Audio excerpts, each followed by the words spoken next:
welcome back to the Michigan Business Beat, brought to you on the Michigan Business Network. Chris Holman here, coming to you from our studios at the Capital Region International Airport. But we're going to stay in town. We're going to spend a little time right now with Jonathan Smith. He's the Senior Chief Deputy Director for LEO, the Labor and Economic Opportunity Agency. And so right now, Jonathan, welcome to the show. It's good to have you here. Thank you so much. I'm excited to be here. Well, let's start with providing kind of an overview of Community and Worker Economic Transition Office and the primary goals.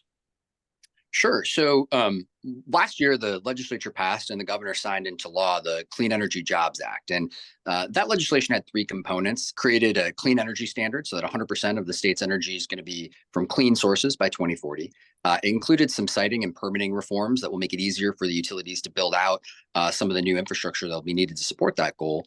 And then it created this office, the Community and Worker Economic Transition Office. And the goals of this office are to make sure that the communities, the workers, and the companies that are going to be impacted by clean energy transitions in our auto and our utility sectors, that they're prepared for clean energy transitions that will occur in the future, and can actually maneuver now to be able to benefit from the economic growth opportunities that are going to come as a result of the adoption of some of these new technologies.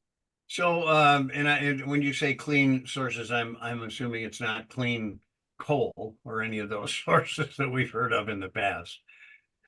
So the legislation is not just a renewable standard, which would just be things like solar or wind.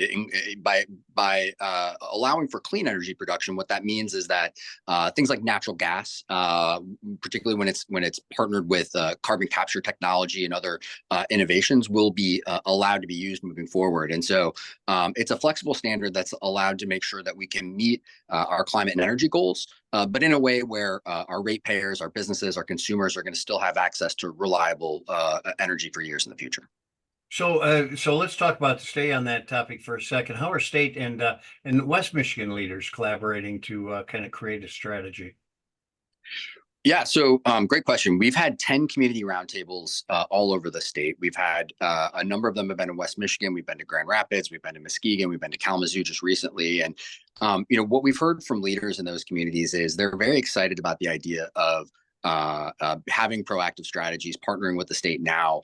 And really what local communities are clamoring for is more information so that they can develop their own plans. The goal for this office is not to come from the state and top down deliver a plan to a community they have to implement. It's really to try to provide the support and the information and the data that's going to be needed for the state to support locally co-developed plans that work for their community.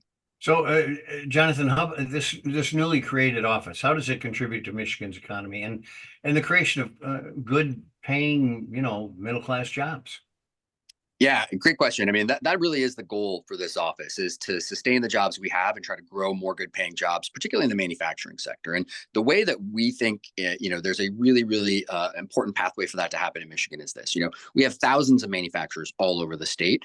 Many of them are in the auto supply chains. And we know that the state's economy, being so dependent upon a single sector, has been a challenge in the past. When we've hit recessions that have hit the auto industry really hard, we've seen when the rest of the country, has a sneeze, we have a fever kind of situation where we always feel a little worse. And one of the really exciting opportunities is we can work proactively with those auto manufacturers, those small suppliers in particular, and help connect them to opportunities to diversify, whether that's in clean energy or defense or aerospace or some of these other really exciting technologies where we know there's a big push right now from our federal partners to onshore and reshore some of these critical supply chains for these sectors. Michigan's a great candidate for growth in this area. We have strong manufacturers, great workforce, and so it's a huge opportunity. And I think folks around the state are excited about that. What are some of the biggest challenges and the opportunities in this transition? Well, one of the big challenges, and we've heard the governor talk about this, right, is population growth and workforce growth. And so we know over the last 20 or 30 years, we've been 49th out of 50 on population growth. And you've seen the governor make this a strong priority. That's really critical because if we're going to grow our economy, if we're going to create new jobs, we need workers to fill those jobs. And so, the state this year put out the first ever state workforce plan, the governor announced. And it's, lots of different components of that. But really what it's about at its core is, while we are working to attract talent and attract population back to Michigan, we also need to have really strong strategies to upskill and reskill the folks who are here. We need our workforce system operating at full capacity to take folks who are outside the workforce system, they've chosen not to work for one reason or another, and make sure that we can find ways to pull them into the workforce system, get them the training they need to be to fill some of these critical open roles. That's going to be a huge challenge, but one that the state's really well positioned to tackle. Jonathan, thanks so much for joining us. Jonathan Smith, he's the Senior Chief Deputy Director for LEO, the Labor and Economic Opportunity Department.